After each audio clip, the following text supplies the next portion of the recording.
વધતી જતી વસ્તીને ખોરાક પૂરો પાડવા માટે વનસ્પતિ સંવર્ધન એ આવશ્યક બાબત છે, બરાબર। ગયા લેક્ચરમાં આપણે વનસ્પતિ સંવર્ધન કયા કયા મુદ્દાઓ માટે કરવું જોઈએ એની ચર્ચા કરી હતી, અને બીજું આપણે જોયું હતું કે વનસ્પતિ સંવર્ધનના તબક્કાઓ કયા છે, બરાબર। વનસ્પતિ સંવર્ધનના જે જુદા જુદા તબક્કાઓ છે અથવા તો પ્રક્રિયા છે, ખૂબ મહત્વની પ્રક્રિયા છે। થોડીક જનીનિક રીતે શબ્દાવલી થોડીક જુદી પડતી છે, એટલે તમારે સમજવામાં ખાસ એને સમજીને જે છે એ યાદ રાખશો તો તમને ગોખવું નહીં પડે, સમજવામાં જે છે એ ધ્યાન રાખજો। એટલે એકવાર હું તમને ફરીથી એ તબક્કાને ખાલી હાઇલાઇટ સ્વરૂપે રજૂ કરી દઉં। પેલો તબક્કો આપણે કીધું હતું કે ભિન્નતાઓનું એકત્રીકરણ, બરાબર। જો સંવર્ધન કરવું હોય તો સૌથી પહેલા આપણે શું કરવું પડે?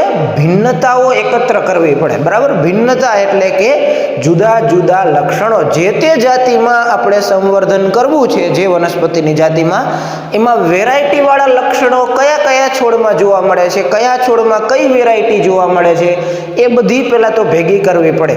હવે વેરાયટી મળે ક્યાં, ભિન્નતા ક્યાં મળે? તો કે પહેલી બાબત, સૌથી વધુ ભિન્નતા ક્યાં મળે? જે તે વનસ્પતિની જંગલી જાતોમાંથી મળે। દાખલા તરીકે આપણે ઘઉંમાં વનસ્પતિ સંવર્ધન કરવું છે, બરાબર, નવી જાત વિકસાવવી છે, તો પહેલા તો ઘઉંની જેટલી પણ જાતો અત્યારે ઉપલબ્ધ છે એ બધી જાતોના ઘઉં આપણે ભેગા કરવા પડે, બરાબર। બધા જે છે એ થોડા થોડા નમૂના સ્વરૂપે એકત્રિત કરવાના, એને કહેવાય ભિન્નતાઓનું એકત્રીકરણ। સૌથી વધુ ભિન્નતા જંગલી જાતોમાં હોય, એટલે કે જંગલી જાતો એની પહેલા શોધી એ જાતોના ઘઉંના નમૂના એકત્ર કરવાના। તો આ રીતે જે ભિન્નતાઓના જે નમૂના આપણે એકત્ર કરીએ એને કહેવામાં આવે છે જનન રસ સંગ્રહણ, જર્મ પ્લાઝ્મ કલેક્શન। આપણે શું કરીએ છીએ તો કે જુદી જુદી જાતોના જનીનોને જે છે એ ગ્રહણ કરીએ છીએ, ભેગા કરીએ છીએ, બરાબર। આપણે લઈએ છીએ ઘઉંના નમૂના, પણ એના દ્વારા આપણને વેરાયટી યુક્ત જનીનો પ્રાપ્ત થાય છે। તો આ પહેલી બાબત થઈ ભિન્નતાઓનું એકત્રીકરણ। હવે ભિન્નતા એકત્ર કર્યા પછી પસંદગી કરવાની, એમાંથી આપણે કયા લક્ષણ ધરાવતા જે છે એ આપણે ઘઉંનું વાવેતર કરવું છે, ઘઉં, ચોખા, મકાઈ જે પણ હોય તે, બરાબર। કયા લક્ષણો આપણા પસંદગીના લક્ષણો છે કે ભાઈ વધારે પડતું ઉત્પાદન આપે એ આપણું પસંદગી લક્ષણ છે, તાણ સામે રક્ષણ મળી શકે એ આપણું લક્ષણ છે, જે આપણને જરૂરિયાત હોય એવા લક્ષણો વાળી જાતિ જે છે એને પસંદ કરવાની। એ પસંદ કર્યા એટલે આપણે કહીશું કે પિતૃઓની પસંદગી, બરાબર। પિતૃઓની આપણે પસંદગી કરવાની, એની અંદર સ્વસંકરણ કરાવવાનું, એની જાતિમાં જે છે એનું સંકરણ કરાવવાનું, કે જેથી પેઢી દર પેઢી આપણને શુદ્ધ વંશક્રમ પ્રાપ્ત થાય। નવા કોઈ સાથે જે છે એ નહીં કરવા દેવાનું, બરાબર, કે જેથી આપણને એના જનીનો મળે, બરાબર, મિક્સ ન થાય, જનીનના લક્ષણો મિક્સ ન થાય, એટલે કે સ્વસંકરણ કરાવવાનું। પણ કેટલીક વાર એવું બને કે કોઈ એક જાતિમાં બધાય લક્ષણો ન પણ હોય। દાખલા તરીકે આપણે એક ઉદાહરણ લીધું કે કોઈ એક જાતિમાં લક્ષણ એવું છે, એક જાત એવી છે ઘઉંની કે જેમાં પ્રોટીનની ગુણવત્તા વધારે સારી છે, બીજી કોઈ એક જાત એવી છે કે જે તાણ સામે રક્ષણ મેળવી શકે છે પણ પ્રોટીનની ગુણવત્તા ઓછી છે। હવે આપણે બંને લક્ષણ જોઈએ છે, વધુ પ્રોટીન ગુણવત્તાવાળી પાક પણ જોઈએ છે અને તાણ સામે રક્ષણ આપી શકે એવો પાક પણ જોઈએ છે। તો આવા બે અલગ અલગ જાત જે છે એને લેવાની, બે વચ્ચે પરસંકરણ કરાવવાનું, આપણો ત્રીજો મુદ્દો થયો, બરાબર। શું કરવાનું છે? પસંદ કરેલ પિતૃઓ વચ્ચે શું કરવાનું? પરસંકરણ કરાવવાનું। જે પણ લક્ષણો આપણે જોતા હોય એ લક્ષણો ધરાવતા બે પિતૃઓને એકઠા કરવાના, બેના છોડ વાવવાના, પછી એના વચ્ચે પરસંકરણ કરાવવાનું। પરસંકરણ આપણે આગળના પાઠમાં ભણી ગયા છે, કૃત્રિમ સંકરણ, બરાબર, ઇમેસ્ક્યુલેશન અને બેગિંગ, એ પદ્ધતિ તમને ખબર છે। એ રીતે પરસંકરણ કરાવી સંતતિનું નિર્માણ કરવાનું, વારંવાર એના દ્વારા સંતતિ નિર્માણ કરવાની, ઘણી બધી સંતતિઓ ભેગી કરવાની, એમાંથી જે ઉચ્ચ લક્ષણો હોય, જેમાં બેયના લક્ષણો ભેગા થયેલા હોય એને પસંદ કરવાને, બરાબર। પસંદ કરેલ પુનઃ સંયોજિતો, જે ઉચ્ચ પુનઃ સંયોજિતો છે, જેમાં બધાય લક્ષણો આવી ગયા છે, એનું જે છે એ આપણે પરીક્ષણ કરવાનું, ટેલી કરવાની, એને વાવેતર કરવાનું, એમાં ઉત્પાદન જોવાનું, સારું આવે છે, લક્ષણો બધા મળે છે, વારંવાર એનું સંકરણ કરાવવાનું, એટલે કે શુદ્ધ વંશક્રમ પ્રાપ્ત થાય, અંતઃસંકરણ કરાવીએ એટલે પછી જે છે એ નવી જાતો જે પ્રાપ્ત થઈ હોય એને પ્રયોગશાળામાંથી પછી આપણે ખેતરમાં વાવવાની, પછી ખેડૂતોને 3 ઋતુ સુધી વાવવા આપવાની. આમ કરી બધામાં સફળતા મળે પછી એનું વ્યાપારીકરણ થઈ શકે. આ મુદ્દા જે છે એ આપણા 5 મુદ્દા મહત્વના આપણા વનસ્પતિ સંવર્ધનના મુદ્દા યાદ રાખવા જેવા 5 છે. બરાબર, તો આ રીતે જે છે આપણે હાઇલાઇટના સ્વરૂપમાં સમજો. હવે આપણે જોયું હતું કે વનસ્પતિ સંવર્ધન શા માટે કરાવવામાં આવે છે. તો આપણે મહત્વના 4 કારણોની ચર્ચા કરી હતી કે ભાઈ કોઈ પણ સંવર્ધક હોય અથવા તો કોઈ પણ વૈજ્ઞાનિક હોય શું કામ વનસ્પતિનું સંવર્ધન કરાવે, તો કે 4 મહત્વના કારણો છે. પહેલું કારણ છે વધુ પાક ઉત્પાદન. બીજું કારણ આપણે કીધું હતું કે રોગકારક સામે રક્ષણ મેળવી શકે એટલા માટે. ત્રીજું કારણ કીધું હતું આપણે તાણ સામે પ્રતિરોધ આપી શકે એટલા માટે. અને ચોથું કારણ આપણે કીધું હતું કે જે કીટકો છે એની સામે જાતે લડી શકે. આ મહત્વના 4 કારણોની અપેક્ષા આપણને સંવર્ધનમાં હોય. તો એ ચારેય માટે જે જુદા જુદા વૈજ્ઞાનિકોએ પ્રયોગો કર્યા છે એની આપણે ચર્ચા કરશું. પહેલું બાબત આપણે જોઈએ વધુ પાક ઉત્પાદન માટે વનસ્પતિ સંવર્ધન. આપણા જ દેશની વાત કરીએ તો આપણો દેશ જ્યારે આઝાદ થયો ત્યારની આપણી વસ્તી અને હાલની આપણી વસ્તી ઘણી બધી મોટી છે. બરાબર, ઘણી બધી વધી ગઈ છે, ઘણો બધો ફેરફાર થઈ ગયો. અને આપણો દેશ ખાસ કરીને કૃષિ પ્રધાન દેશ છે. કૃષિ પ્રધાન એટલે કે આપણો મેઇન વ્યવસાય કયો છે? ખેતી છે. બરાબર, દાખલા તરીકે ઉદાહરણ તરીકે લઈએ આપણો જે જીડીપી છે, જીડીપી એટલે કે આપણો ગ્રોસ ડોમેસ્ટિક પ્રોડક્શન. બરાબર, આપણા દેશનું જે કુલ ઉત્પાદન છે. કોઈ પણ દેશ હોય તો એનો વિકાસ થશે કે નહીં એના માટે તમે છાપામાં વાંચતા હોય જીડીપીના આંકડાઓ બહાર પડતા હોય. બરાબર, તો જીડીપી એટલે કે આપણું કુલ ઉત્પાદન, વાર્ષિક કેટલું આપણું ઉત્પાદન છે. પછી ખેતીનું પણ આવી જાય, ઉદ્યોગોનું પણ આવી જાય, બધા આ બાબતોનું આવે. તો એમાં આપણા જીડીપીમાં જે આપણું ટોટલ ઉત્પાદન છે, આપણી રેવન્યુ જેને આપણે કહીએ, એમાંથી 33% હિસ્સો આપણો ખેતીનો છે. બરાબર, એટલે કે મોટો ભાગ ખેતી જે છે એ ધરાવે છે. અને આપણા દેશની જે કુલ વસ્તી છે એમાંથી 60% કરતાં પણ વધારે લોકોને ખેતી દ્વારા વ્યવસાય મળી શકે છે. એટલે કે ખેતીમાં જે છે એ રોકાયેલા છે, જેને ખેતીમાંથી આવક છે. મતલબ કે એ લોકોને ખેતી જે છે એનો જીવન રોજગાર પૂરો પાડે છે. એટલે ઘણો બધા 60% કરતાં પણ વધારે, એટલે એમ કેવું હોય તો કહેવાય કે આપણા દેશનો મોટો ભાગ ખેતી સાથે સંકળાયેલો છે. એટલે ખેતીમાં કંઈક ને કંઈક સુધારણા કરવા જરૂરી બને છે, આવશ્યક બને છે. હવે જ્યારથી આપણે આઝાદ થયા ત્યારથી અત્યારે લઈ અને આપણા દેશની જમીનમાં વધારો થયો નથી. બરાબર, જે જમીન છે એ તો એટલી ને એટલી જ છે. હવે ઉત્પાદન જે છે વસ્તી વધતી જાય છે એટલે ખાદ્ય ખોરાકનું ઉત્પાદન વધારવું જોઈએ લોકોને ખોરાક આપવો હોય તો. હવે જમીન તો એટલી જ છે, ઉલટાની કદાચ ઘટી હશે કેમ કે ખેતી લાયક જમીનમાં ઉદ્યોગો થવા લાગ્યા, એટલે જમીન તો ઉલટાની કદાચ થોડી ઘટી હશે પણ વધી હશે નહીં. તો એટલી ને એટલી જમીનમાં વધુ પાક ઉત્પાદન થાય, પ્રતિ એકમ ખેતરમાં વધુ પાક ઉત્પાદન થાય એટલા માટે પ્રયત્ન કરવાની આવશ્યકતા જણાઈ વૈજ્ઞાનિકોને, ભારતના નેતાઓને. એટલા માટે ઈસવીસન 1960 થી 70ના ગાળામાં, એ દશકામાં 60 થી 70ના સમયગાળામાં આપણા દેશમાં જે ખાદ્ય પાકો છે એટલે કે ઘઉં છે, ચોખા છે, મકાઈ છે, જુવાર છે, બાજરી છે, આ બધા આપણા ખાદ્ય પાકો છે જેમાંથી આપણે ખોરાક મેળવીએ છીએ, સામાન્ય રીતે ખોરાક ઉપયોગમાં લઈએ છીએ. તો આ બધા ખાદ્ય પાકોમાં એવી નવી જાતો વિકસાવવામાં આવી કે જે વધુ ઉત્પાદન આપતી હોય. એના કારણે આપણા ઉત્પાદનમાં શું કરવામાં આવ્યું? ખૂબ મોટો વધારો કરી શકાયો.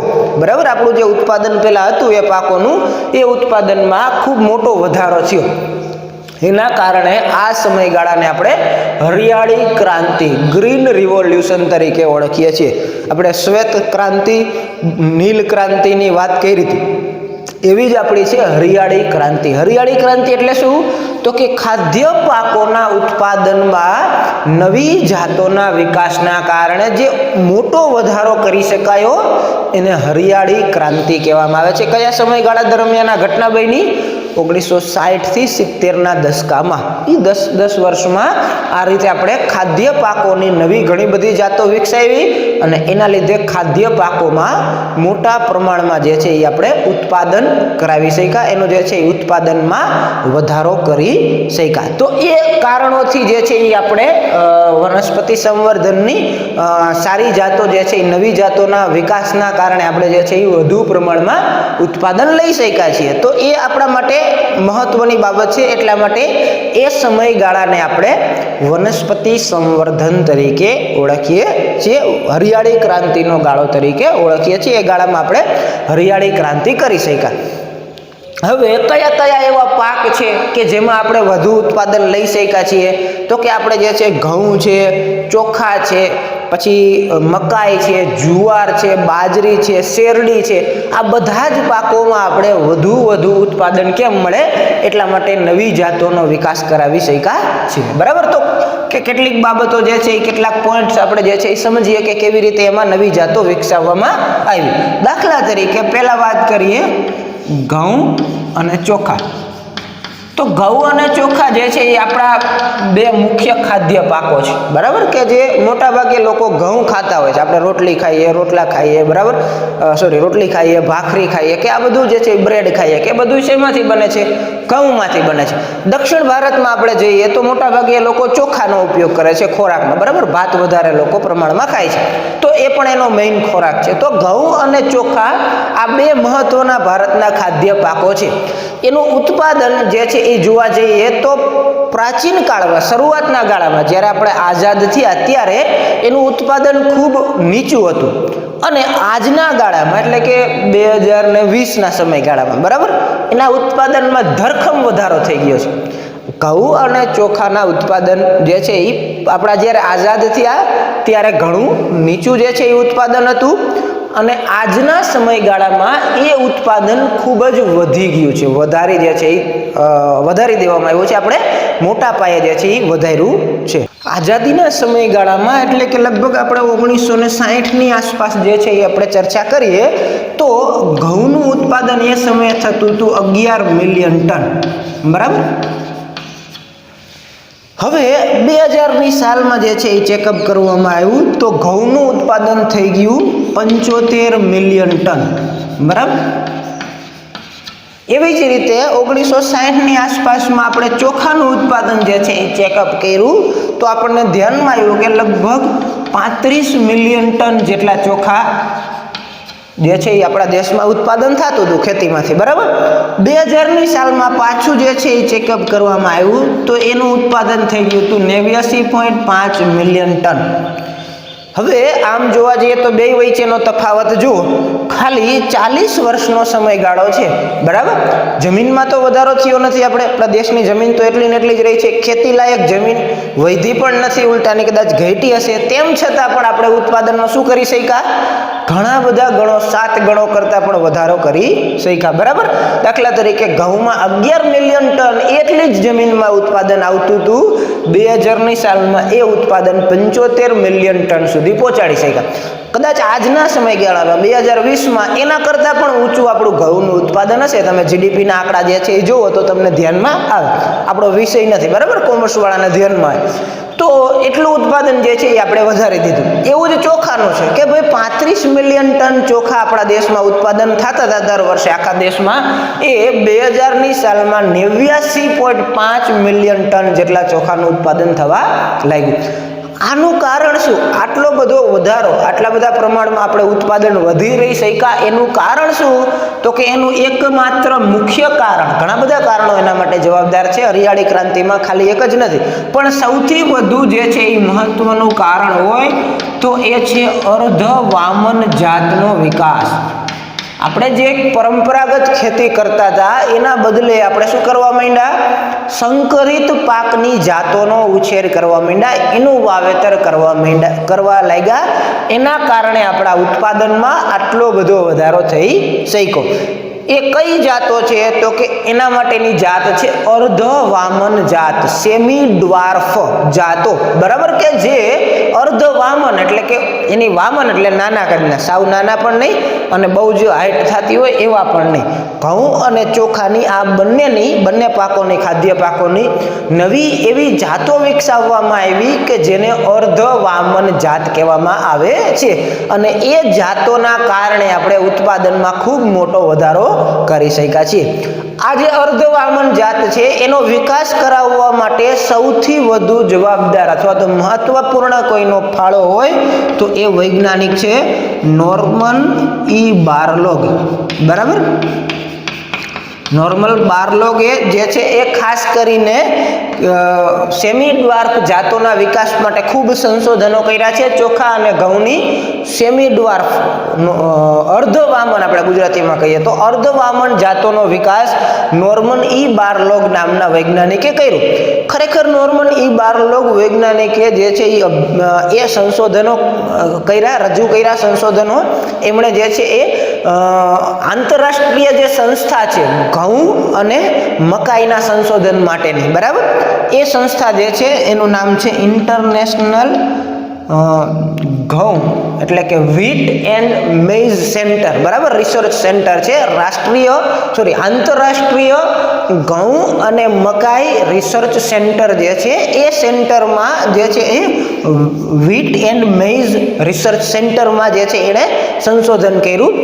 એણે જે છે એ આ નોર્મન ઈ બારલોગે ત્યાં ઘઉંની જે છે એ નવી જાત વિકસાવી જેને કહેવામાં આવે છે સેમી ડ્વાર્ફ અર્ધ વામન જાત.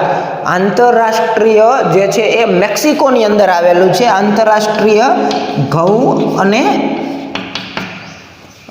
મકાઈ, બરાબર, વ્હીટ એન્ડ મેઇઝ, વ્હીટ એટલે ઘઉં અને મેઇઝ એટલે મકાઈ, બરાબર, જે આપણે મકાઈ જે છે એ કહીએ છીએ. તો એ બંનેની નવી જાતો વિકાસવા માટેનું એના સંશોધન કેન્દ્ર જે છે એ મેક્સિકોમાં આવેલું છે. ત્યાં નોર્મન ઈ બારલોગે એની અર્ધ વામન જાત જે છે એ વિકસાવી હતી. એના આધારે પછી આપણા દેશના વૈજ્ઞાનિકોએ જે છે એ સંશોધનો કરી, કેમ કે એ આંતરરાષ્ટ્રીય કક્ષાનું સંશોધન હતું અર્ધવામન જાત જે છે એ વિકાસ કરાવવાનો, બરાબર. હવે એના ઉપરથી ફેરફારો કરી અને આપણા દેશના વાતાવરણને અનુકૂળ થઈ શકે એવી ઘઉંની બે જાતો આપણા દેશમાં વિકસાવવામાં આવી. એક છે સોનાલિકા અને બીજી છે કલ્યાણ સોના. આ બંને અર્ધવામન જાત જ છે, બરાબર, સેમી ડ્વાર્ફ છે, જે નોર્મન બારલોગના સંશોધનના આધારે બનાવવામાં આવી છે. પણ આપણા દેશના વાતાવરણમાં થાય એના માટે થોડાક એમાં ફેરફારો કર્યા છે, એટલે એનું આપણે નામ બદલાયું છે. એને કહેવામાં આવે છે સોનાલિકા અને કલ્યાણ સોના. આ બે જાતો આપણા દેશમાં ઘઉંની વિકસાવવામાં આવી અને ઉત્પાદનમાં ખૂબ મોટો વધારો કરી શકાયો, બરાબર. એવી જ રીતે ચોખામાં પણ જે છે એ આંતરરાષ્ટ્રીય લેવલે બે જાતો અર્ધવામન વિકસાવેલી હતી. એક હતી IR8 અને તાઇચુંગ નેટિવ 1, બરાબર. IR8 એટલે કે ઇન્ટરનેશનલ રાઈસ રિસર્ચ ઇન્સ્ટિટ્યૂટ, બરાબર, એ ફિલિપાઇન્સમાં આવેલું છે. એમાં જે છે એ ચોખાની અર્ધવામન જાતોનો વિકાસ કરાવવામાં હતો. એક બીજી તાઇવાનમાં આવેલી સંસ્થા છે, ત્યાં પણ એગ્રીકલ્ચર સંશોધન થાય છે. એ તાઇવાનની સંસ્થાએ એક નવી જાત અર્ધવામન વિકસાવી હતી, એનું નામ હતું તાઇચુંગ નેટિવ 1, બરાબર. આ બે જાતો જે છે એના ઉપરથી એના સંશોધનોને આધારે આપણા દેશમાં પણ જે છે એ ચોખાની નવી જાત જે છે એ બનાવવામાં આવી, એનું વાવેતર કરવામાં આવ્યું. પછી એમાં થોડા સુધારા કરી અને આપણા દેશમાં ચોખા માટેની બે નવી જાતો વિકસાવવામાં આવી અને એ બે જાતો હતી જયા અને રત્ના, બરાબર. ચોખા માટેની જાતો કઈ છે? જયા અને રત્ના. આ બે જાતો મેઇન એના સંશોધન માટેની પ્રેરણા ઇન્ટરનેશનલ રાઈસ રિસર્ચ ઇન્સ્ટિટ્યૂટમાંથી મેળવવામાં આવી હતી, IR8, અને તાઇચુંગ નેટિવ 1 TN1 જે તાઇવાનમાં આવેલી છે, ત્યાં સંશોધન પામેલી છે જાત. એ બેના આધારે આપણા દેશમાં અનુકૂળ થઈ શકે એવી જયા અને રત્ના નામની ચોખાની જાતો વિકસાવવામાં આવી અને એ જાતોના કારણે આપણે ચોખાનું ઉત્પાદન પણ આપણે કીધું એમ 35 મિલિયનમાંથી 89.5 મિલિયન ટન સુધી જે છે એ પહોંચી શક્યા છીએ, બરાબર. તો એ રીતે જોવા જઈએ તો વધુ પાક ઉત્પાદન માટે જે છે એ આપણે ઘઉં, ચોખા, એવી જ રીતે મકાઈમાં પણ જે છે એ આપણે નવી જાતોના વિકાસ દ્વારા ઉત્પાદનમાં વધારો કરી શક્યા છે. એવું જ જે છે એ શેરડીનું છે.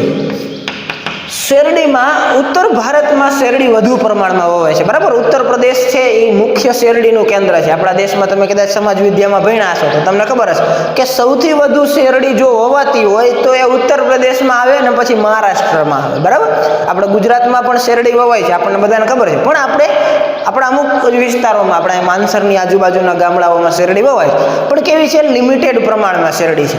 ઉત્તર ભારત જે છે એ શેરડી માટેનું કેન્દ્ર જે છે એ છે, ત્યાં વધુ પ્રમાણમાં શેરડી વવાય છે. ત્યાં કઈ જાત વવાય છે શેરડીની? તો કે સેક્રમ બર્બેરી વવાય છે, બરાબર. હવે આ જે સેક્રમ બર્બેરીની જાત જે છે, શેરડીની જે જાત છે એ કેવી છે? તો કે એ જાત જે છે ને એ પાતળા સાંઠાવાળી છે અને ઓછા રસવાળી છે, એટલે કે ઉત્પાદન ઓછું આવે છે. સેક્રમ બર્બેરી જાત જે છે એ કેવી છે? ઉત્તર પ્રદેશમાં બહુ મોટા પ્રમાણમાં વવાય છે, ત્યાં થાય છે પણ ખરી, પણ એક તો એનું ઉત્પાદન નીચું આવે છે અને બીજું એ પાતળા સાંઠાવાળી છે, એટલે કે ઉત્પાદનમાં એમ પણ ઘટાડો થઈ જાય, બરાબર. એક બીજી જાત જે આપણા દક્ષિણ ભારતમાં વવાય છે, બરાબર, ઉષ્ણ કટિબંધમાં નીચેની સાઈડ આપણા, બરાબર. દક્ષિણ ભારતમાં જે શેરડીની જાત વવાય છે એક છે સેક્રમ ઓફિસિનેરમ, બરાબર. એ જાત સારી છે, એટલે કે જાડા સાંઠાવાળી થાય છે અને વધુ ઉત્પાદન આવે એવી જાત છે. સેક્રમ ઓફિસિનેરમ જે છે એ જાત જે છે એ કેવી છે? જાડા સાંઠા થાય, એમાં વધુ રસવાળા હોય અને વધુ ઉત્પાદન આપે એવા હોય. પણ એક પ્રોબ્લેમ થાય છે, ઉત્તર ભારતના ખેડૂતો જો સેક્રમ ઓફિસિનેરમ વાવે તો ત્યાં એને એ વાતાવરણ માફક આવતું નથી, એટલે ત્યાં ઉગી શકતી નથી. એટલે ફરજિયાત એ લોકોને પહેલા શું વાવવી પડતી? સેક્રમ બર્બેરીની જાત જ વાવવી પડતી, બરાબર. શું કામ? તો કે એને ઉત્પાદન ઓછું આવતું છતાં પણ એ જ વાવવી પડતી, કારણ કે એ જ જાત ત્યાં થતી. સેક્રમ ઓફિસિનેરમ જાત જે છે એમાં વધારે ઉત્પાદન આવે છે, પણ એ ઉત્તર ભારતમાં થતી નથી, ખાલી દક્ષિણ ભારતમાં થાય. એટલે વૈજ્ઞાનિકોએ સંશોધન દરમિયાન શું કર્યું? આ બે જાતો વચ્ચે પરસંકરણ કરાયું. બે વચ્ચે આપણે જે હમણાં જે સંકરણની આખી પદ્ધતિ જોઈ ને, કે ભિન્નતાનું એકત્રીકરણ, આ બે ભિન્નતા ભેગી કરી આપણે. એક જે છે એ ઉત્તર ભારતમાં થઈ શકવાની ક્ષમતા ધરાવે છે અને બીજી વધુ ઉત્પાદન અને જાડા સાંઠા આપે છે. બે અલગ અલગ ભિન્નતા એકત્ર કરી, પસંદ કરેલ પિતૃઓ વચ્ચે જે છે એ સંકરણ કરાયું, બે વચ્ચે પરસંકરણ કરાયું. પછી એમાંથી જે સંતતિ પ્રાપ્ત થઈ, એ સંતતિના ટ્રાયલ પછી જે છે એને ઉત્તર ભારતમાં પણ વાવવા દેવામાં આવી. અને જે નવી જાત હતી એ ઉત્તર ભારતમાં થતી પણ હતી અને જાડા સાંઠા અને વધુ ઉત્પાદન આપી શકવાની ક્ષમતા ધરાવતી હતી, બરાબર. તો આ રીતે સંવર્ધન દ્વારા જે છે આ બેયના કોમ્બિનેશનમાંથી નવી જાત પણ જે છે એ વિકસાવવામાં આવી અને એ જાત જે છે એ ઉત્તર ભારતમાં પણ થતી હતી, દક્ષિણ ભારતમાં પણ થતી હતી, બધી જગ્યાએ થઈ શકવાની ક્ષમતા ધરાવતી હતી અને ઉત્પાદન પણ મોટા પાયે આપવામાં સક્ષમ હતી, બરાબર. તો આ રીતે જે છે એ પાક ઉત્પાદન માટે આપણે વનસ્પતિ સંવર્ધન કરાવી શક્યા. આના સિવાય બીજી પણ અન્ય પાકોમાં, એટલે કે મકાઈ છે, જુવાર છે, બાજરી છે, વગેરે પાકોમાં પણ આપણે નવી નવી જે છે એ જાતો વિકસાવી છે અને એ જાતોના કારણે આપણે ઉત્પાદનમાં વધારો કરી શક્યા છીએ, બરાબર. તો વનસ્પતિ સંવર્ધન માટે પહેલું જે મહત્વનું બાબત હતું, ઉત્પાદન વધારે આવવું જોઈએ, એના માટેની આપણે ચર્ચા કરી. બીજા પણ ઘણા બધા કારણો માટે આપણે વનસ્પતિ સંવર્ધન કરીએ છીએ. દાખલા તરીકે રોગકારકો સામે રક્ષણ, કીટકો સામે પ્રતિરોધ, તાણ સામે જે છે એ સુરક્ષા, આ બધી બાબતો માટે પણ કરવું જોઈએ. તો એના માટે આપણે કયા કયા સંશોધનો કર્યા છે એની ચર્ચા આપણે નેક્સ્ટ લેક્ચરમાં કરશું.